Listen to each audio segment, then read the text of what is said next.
going on, everyone? My name is Antone G. Wilson. I'm your host of the Performance Pulse podcast. Now, this is episode 35 of a podcast that was formerly known as Win Daily that I started back in February of 2021.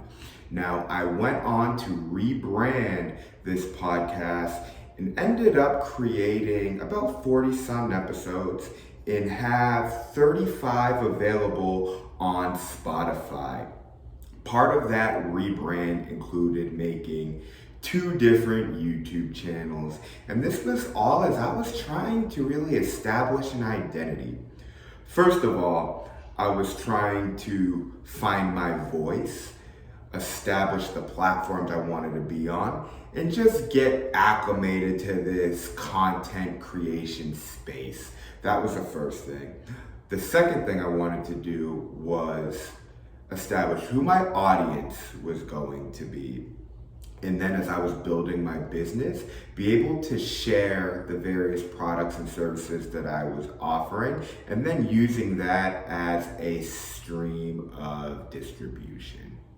Now, through this 3-year journey, which I by and large would define as a failure, and that is because we're sitting in July 4th, actually. Happy holidays, everyone.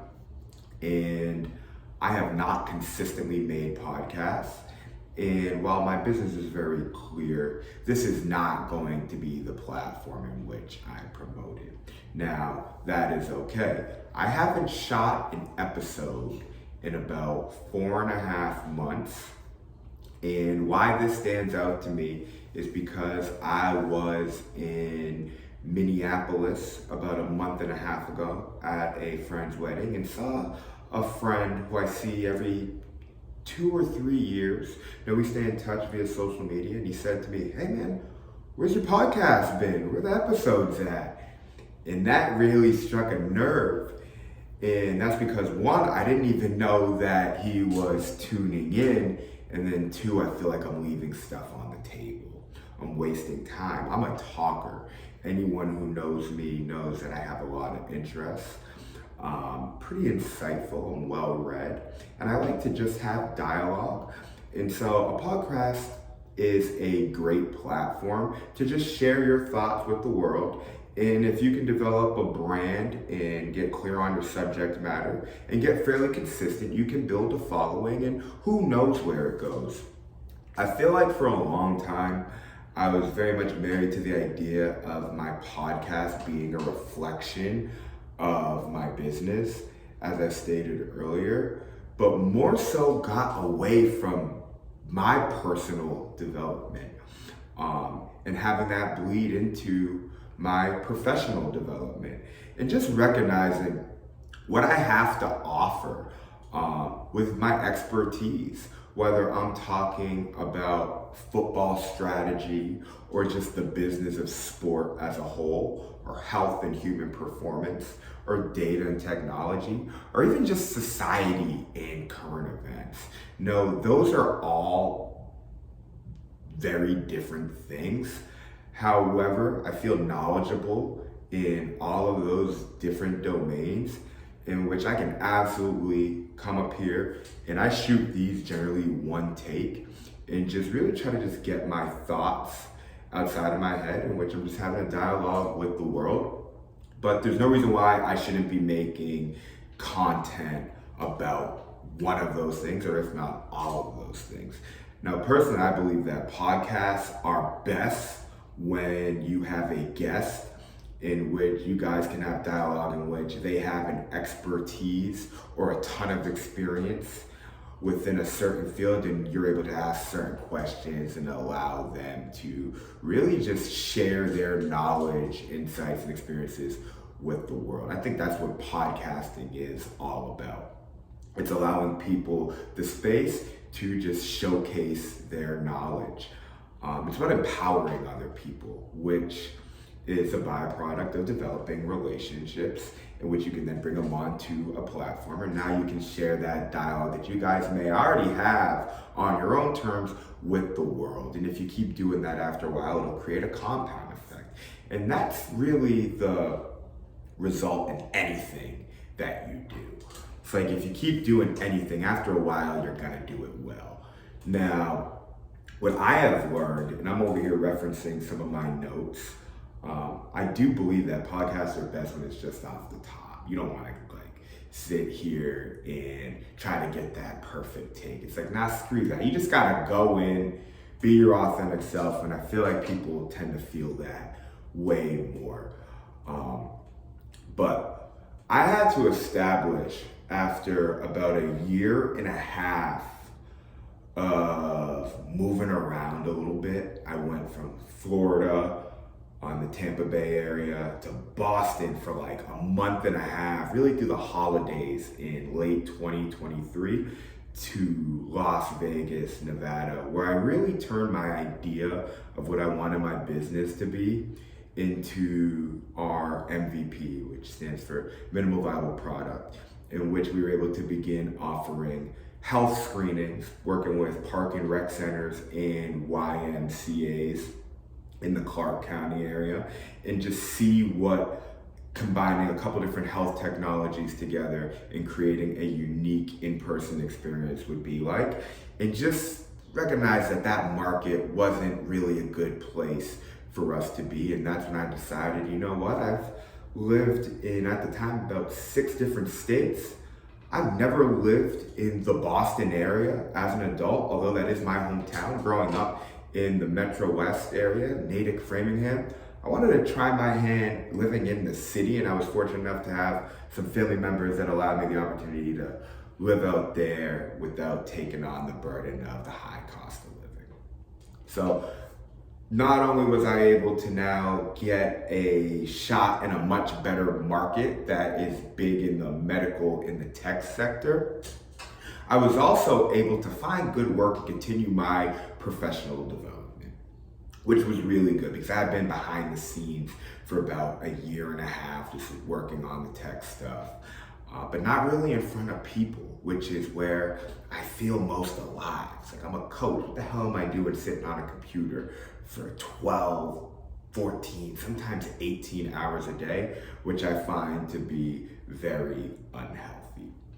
And so what this episode is called is Back to Basics, because through my last year in the Boston area, where it was almost like I was finding myself again, but as a 30-year-old professional, starting with teaching, really K through 12 physical education, to then going back to just personal training, group fitness classes with like an adult population, which allowed me to just find my voice again, just begin coaching in front of a group, coach basketball, really got into defensive sets, really just understanding the basics from a tactical standpoint of the game of basketball in a similar fashion to how I understood the game of football. Got back into playing basketball, probably got to the best skill level I ever got, and just monitoring my 3-point percentage, got to about a consistent 38%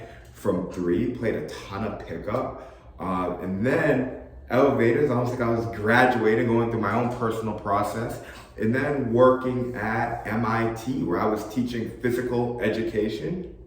Again, which for a lot of people who don't know, MIT actually has a requirement in which all undergraduates have to take 4 PE related classes in order to graduate. And the class that I taught, which was like a HIT style class with a little bit of formal lecturing involved, I was able to then teach PE to undergraduate students at a phenomenal institution. And just being in that environment, I absolutely got the most out of those resources.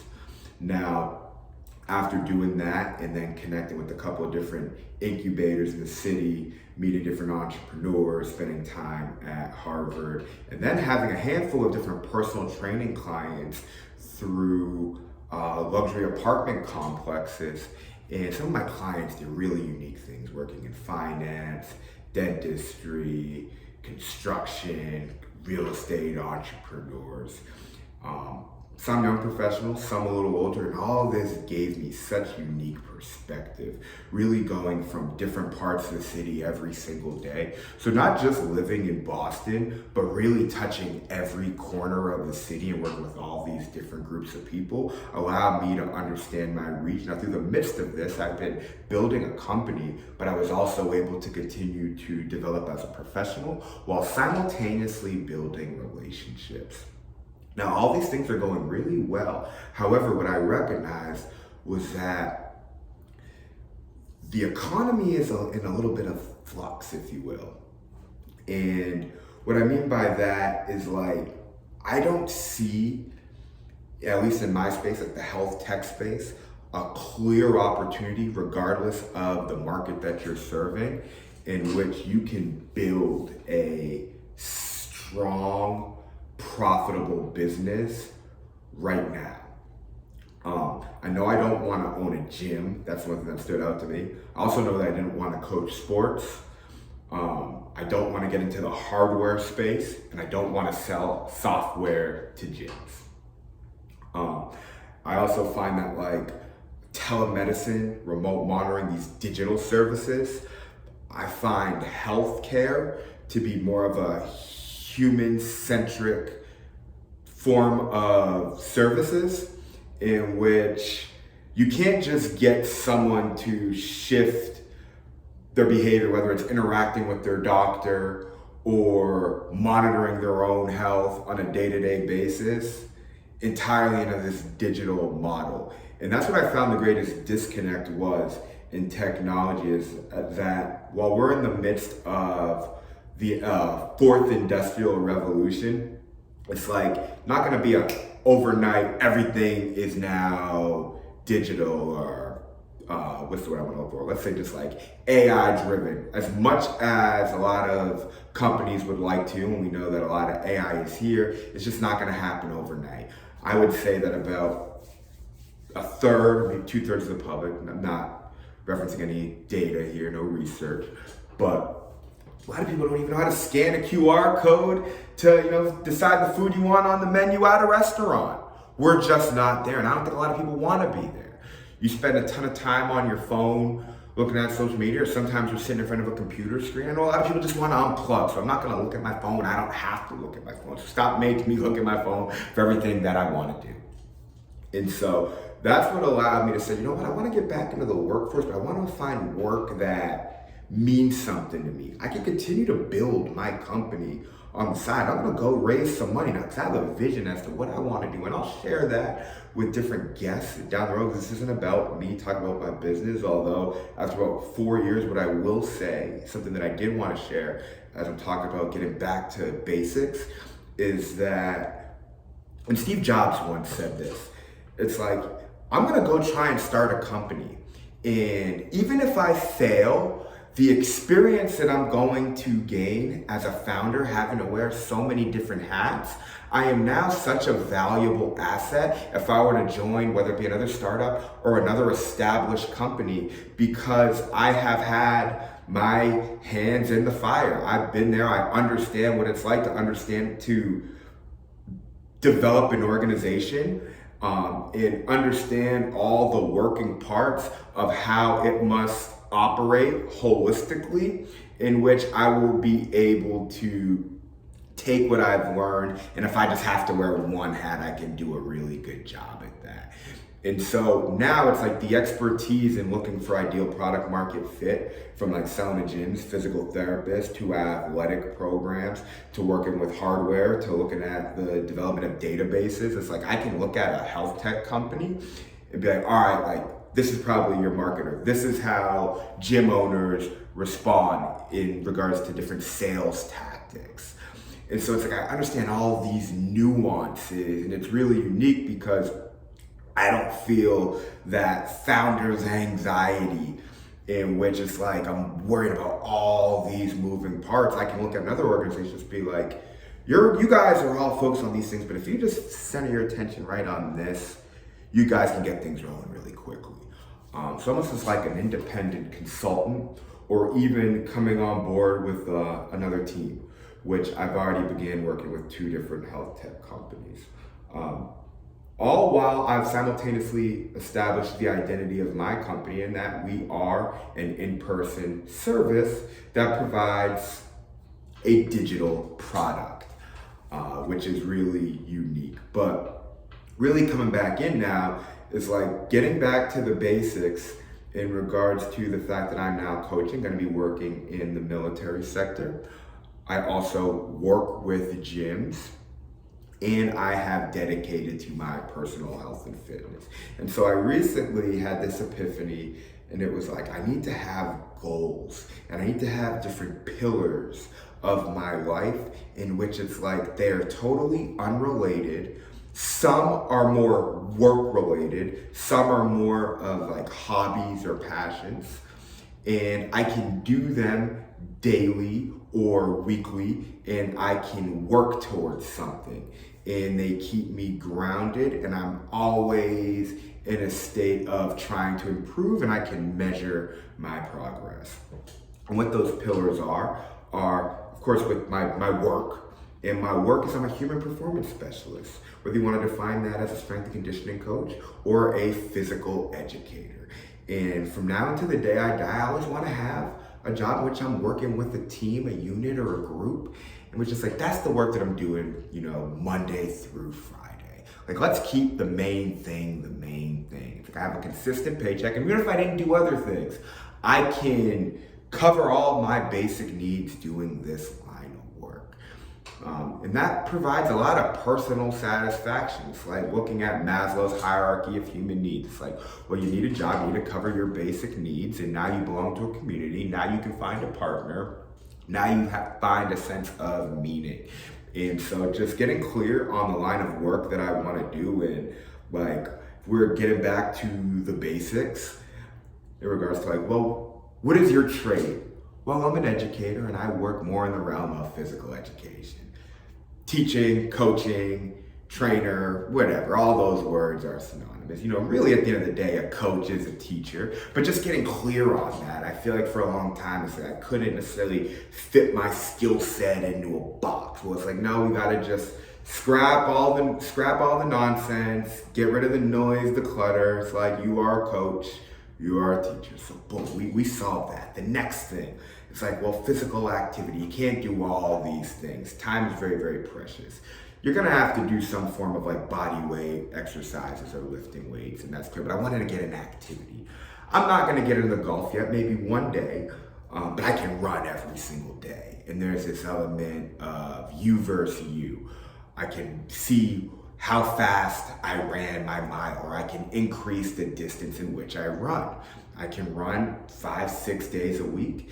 And if I have the right processes in place as far as recovery and proper nutrition, I can work up to maybe running 7 days a week. I can also run marathons, or if I want to diversify, I can go on a triathlons. I know I got a 5K that I'm signed up for in the middle of July.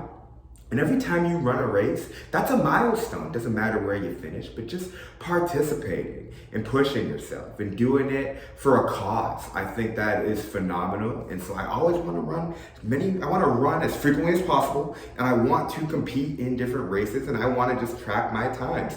I have ran 25 plus miles 4 weeks in a row, and I'm proud of that. And I'm just happy to be consistent and continuously be working towards something. And so let's just see where it goes. But I got a good thing going, and that means something. I recently just wrote a piece on Medium, and it's really just about identifying what my flaws are, why I'm not where I envision myself being at this point in my life, why I think I'm an incredibly flaky individual, how I've gotten it in my own way, and what I can do to change that. And it starts with these pillars. And running has just kept me centered, and I like that as my primary mode of activity. Will Smith once said the secret to life is reading and running. Those are two core components of my life, and as I've been running for the last 4 weeks, a lot of things are going well for me. I don't want to stop. So that being the second one. The third one is football. Anyone who knows me knows that football is just a vital part of what made me who I am. Now, it's not something that I've worked in quite some time, but I still love the game, but I couldn't quite find where it fits into my life. Well, I want to talk about it quite a bit. And I think that that is going to be one of the core subjects as I begin podcasting again, but being far more intentional, especially going into this college football season. I'm definitely a lot more intrigued with college football than pro football. But I also find the 12-team playoff format to be really good for the development of the sport. And I think NIL is a controversial subject in which I would love to give my opinions on, but I do think that the sport is doing a good job of adapting to the issues in these current times. And I'm all for the empowerment of the athlete. But before I even get into podcasting and talk about football and scheme, it begins with this NCAA Football 2025 video game set to come out in a couple of weeks. This game has been long awaited. They haven't released a game since 2014. And me and my closest friends in college, some of my childhood friends, we love this game. We were playing this on the Xbox 360 maybe even a couple of years ago. Now life has been hectic for me, but I'm so happy to get back on the sticks. Now they have all these different schemes, all the features in the game.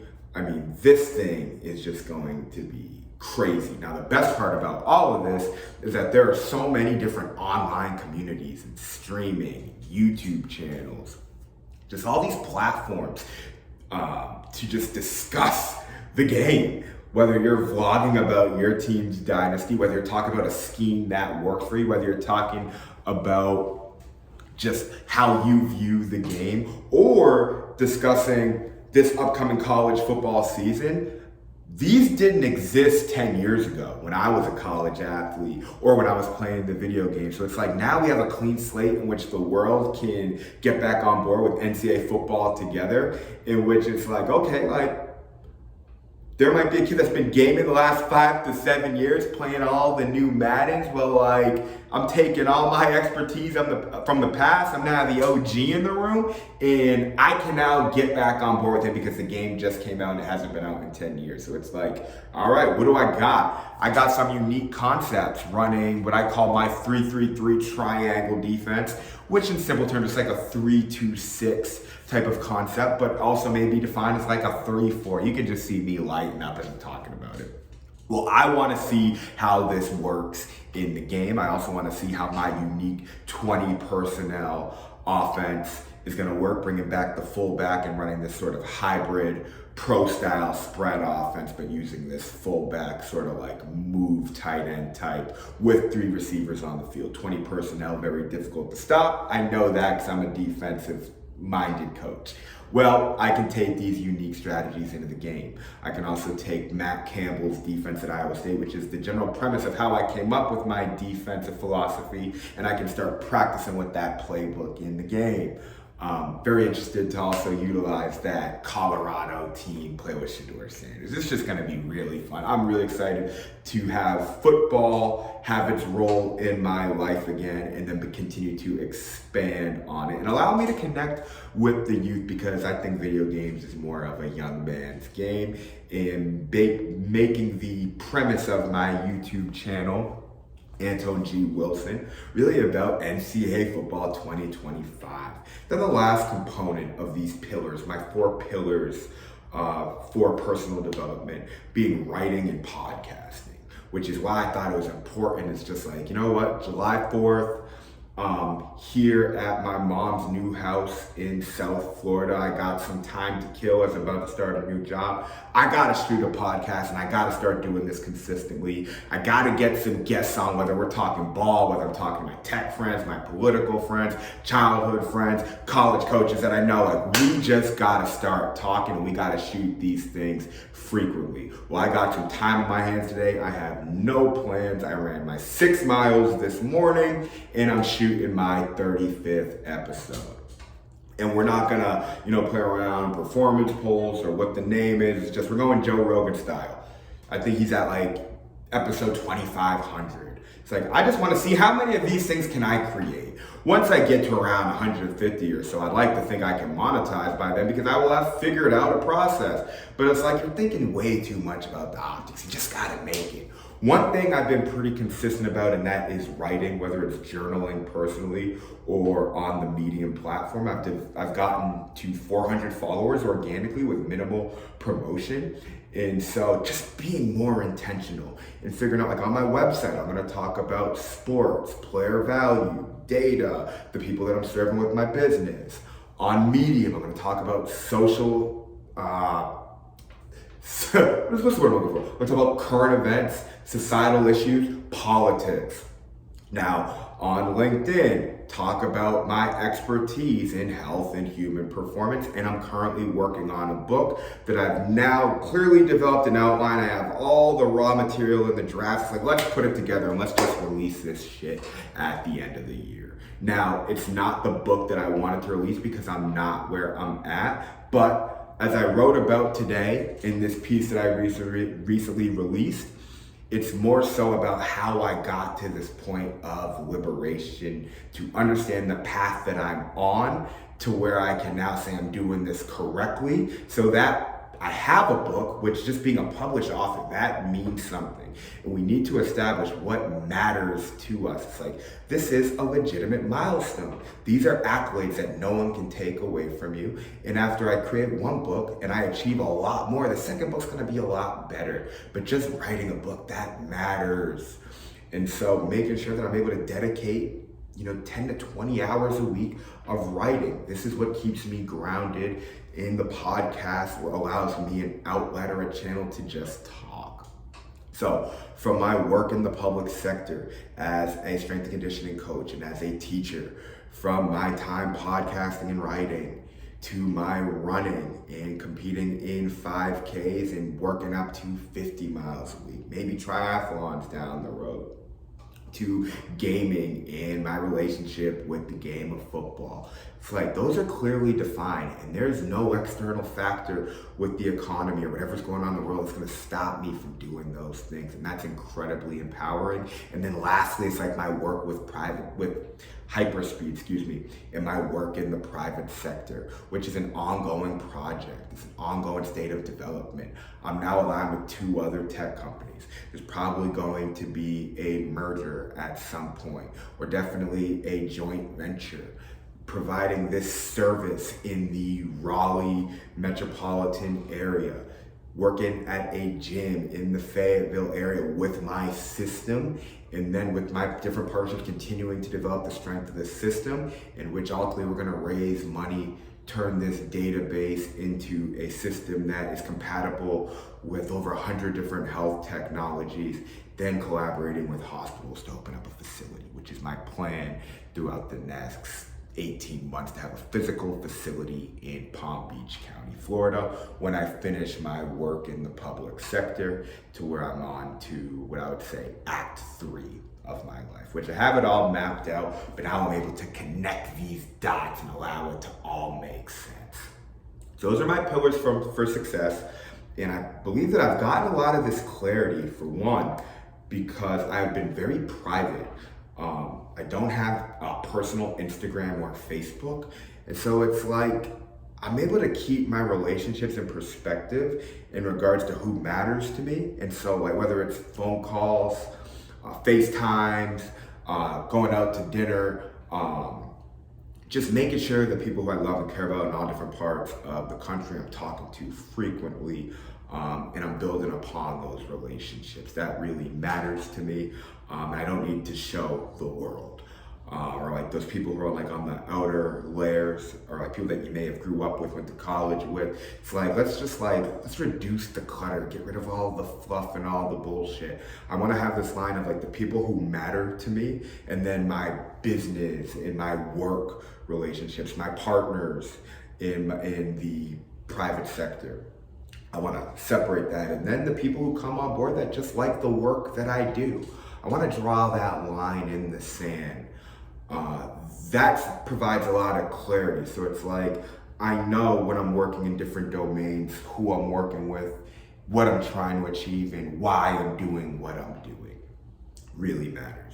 So currently it is July 4th, and as I wrap this up, it's like the birthday of the country, right?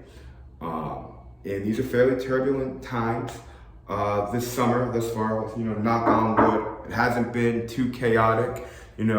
Leading up to this year, they said it was going to be potentially the most chaotic year in America since 1968. That hasn't been the case, but it is an election year, and definitely the most important election in modern America, definitely within the last 100 years.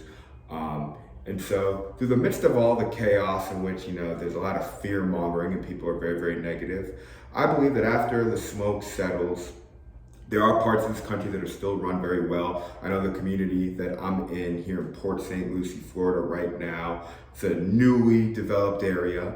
And when you go downtown into the tradition area, there are people outside walking their dogs. Everyone's just happy here. I've seen different pockets of America where things are run very well.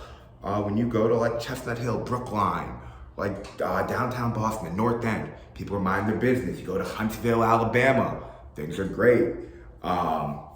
Here in Palm Beach County or St. Lucie County, things are good. One of my good friends lives in Dallas. Obviously there's different parts of the city, but from when I went out there, things are good. Just depends on where you're at. But you fix education, you give people access to resources, the economy straightens itself out, we have some stability within leadership. It's things gotta get worse before they get better. And we still have a whole generation of people that are coming of age with values of understanding what the world was like before technology, but still have youth and optimism from the rigidity from a lot of the baby boomers. And so it's I do believe that things are going to get better. We just gotta weather the storm. But right now, not just coming of age, which is something that I've said for quite some time now, but I figured out what my values are and what matters. And this allows me to create a product with these podcasts where I am verbally sharing how I feel, my thoughts and opinions over a myriad of different topics. And I'd like to think that if I'm just consistent after a while, good things are gonna happen. But more so than anything else, being able to create a product in which I can warrant a platform in which other people would like to come on here and have a dialogue and share what they know. So it's all about consistency, from my writing on Medium to just being active on Twitter to creating these videos and posting on YouTube. Trying to keep the number of platforms I use down to a minimum, but just trying to create a nice product. So we're about 35 minutes in, not even, that's great. It's just really just getting how I feel off my chest. We're in and we're out, baby. That's what it's about. But that's all I got. Happy 4th of July, y'all, and really more so than anything else, just trying to be consistent. So those are my pillars, and it's really just about getting back to the basics. It's not about doing all the sexy, complex shit. It's about just doing really, really simple things very well. And if you do that, you're gonna begin to build something. And that is, for me, about creating a legacy, and that is defined by values in the product, which is the sum of my life, which is basically what I put into it. Because that's what your life is. Your life is the byproduct of the work that you put in. That's all I got. Check it out. Win the day, y'all.